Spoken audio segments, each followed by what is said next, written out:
Ahora vamos a ver por qué frecuentemente tenemos errores en la medida que obtenemos con tonometría por aplanamiento. Entonces, ya en el video anterior vimos más o menos cómo se hace la tonometría por aplanamiento, en donde básicamente tenemos la córnea del paciente, aquí está la córnea del paciente, y vamos a poner un prisma que genera presión en la córnea. Entonces aquí está el prisma.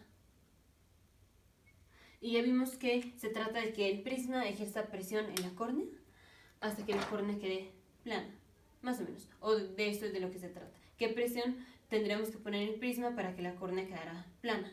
Ahora, ¿por qué estas medidas pueden estar alteradas? Entonces, una puede ser porque tengamos un grosor de la córnea que no es el estándar. El grosor de la córnea que consideramos como normal o estándar son 520 micras. Si tenemos que el paciente tiene muy gruesa la córnea, entonces va a ser más difícil aplanar la córnea. Y entonces, falsamente, vamos a tener más elevados los valores. Si la córnea está muy delgada, va a ser más fácil aplanarla y entonces vamos a tener valores más bajos. Entonces el grosor de la córnea influye en el valor que vamos a tener. También otra cosa, no tiene que ver tanto con la presión de aplanamiento, pero tiene que ver con el cómo se ven los círculos que vimos en el video anterior, que utilizamos para la interpretación. Los semicírculos. Los semicírculos. Entonces, esto es la fluoresceína. Si al paciente le ponemos mucha fluoresceína, los semicírculos van a quedar muy gruesos. Se van a ver así muy gruesos, porque tenemos mucha fluoresceína. Y eso también nos va a dar una medida falsamente elevada. Si ponemos poca fluoresceína, entonces van a quedar muy delgados los semicírculos. Van a quedar súper delgados. Y eso también nos va a dar una lectura errónea, en este caso una lectura falsamente menor. Ese es otro. ¿Cuánta fluoresceína le ponemos al paciente? La otra es que tengamos edema corneal. Porque el edema corneal va a generar, digamos, como un efecto de esponja aquí en la córnea. Entonces, imaginemos que tenemos edema. Está la córnea.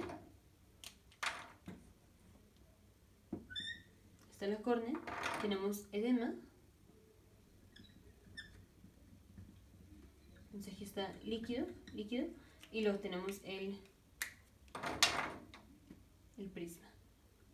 Entonces, ya el que tengamos líquido per se, aquí pues entre el prisma y la córnea, que va a ser el edema corneal, ya está generando presión. Entonces, una cosa va a ser la presión que el prisma va a generar, y otra cosa va a ser la presión que ya el simple hecho de que tengamos líquido aquí genera. Entonces, este líquido de aquí genera presión.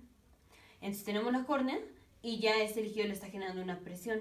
Y luego, cuando ponemos el prisma y estamos aumentando la presión o así, sí, vamos a aumentar la presión y vamos a hacer que quede plana la córnea, pero ya nos está ayudando el edema. O sea, el edema nos está ayudando a aplanar la córnea, y entonces es menos presión la que el prisma tiene que ejercer sobre la córnea. Entonces, edema corneal nos va a dar unos valores más bajos que el valor real, porque ya el edema está ayudando a aplanar la córnea.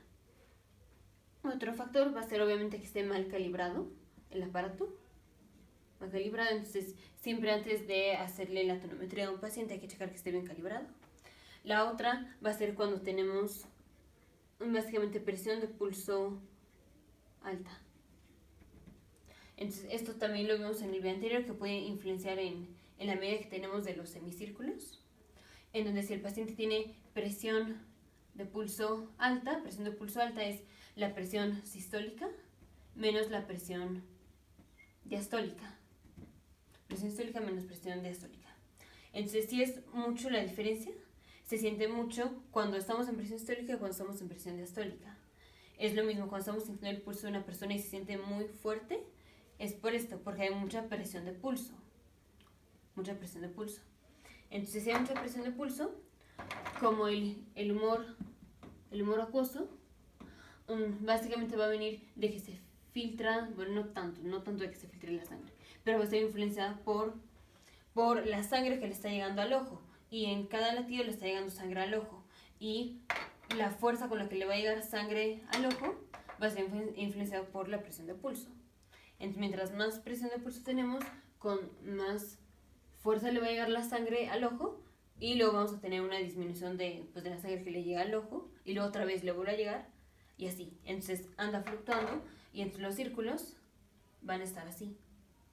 Esto nos va a alterar la medida, y tenemos que tomar un promedio, pero va a estar alterada la medida por la presión de pulso, porque cada vez que el corazón late, va a llegar la sangre al ojo. Y luego que entramos en la diástole, disminuye la presión y luego vuelve a aumentar. Y así, pero si tenemos presión de pulso alta, se nota mucho el cambio y esto nos va a dar medidas erróneas. La otra es las medidas repetidas. Entonces, generalmente tomamos la medida, o sea, 2 veces. Generalmente tomamos como 2 medidas, lo hacemos 2 veces. Pero si al paciente le hacemos medidas repetidas, o sea, lo hacemos varias veces y en poquito tiempo, o sea, pasa una y luego lo volvemos a hacer y pasó muy poquito tiempo desde una hasta la otra, esto nos puede dar valores falsamente más bajos que los verdaderos, porque tenemos la córnea del paciente, aquí está la córnea del paciente y aquí está el prisma.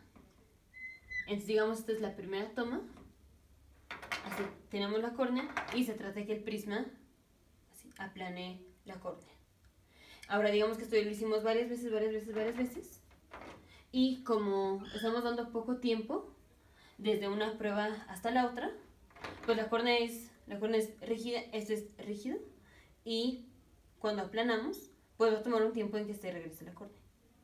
Entonces, si hacemos esto repetidas veces en poquito tiempo, pues finalmente la córnea va a quedar más aplanada.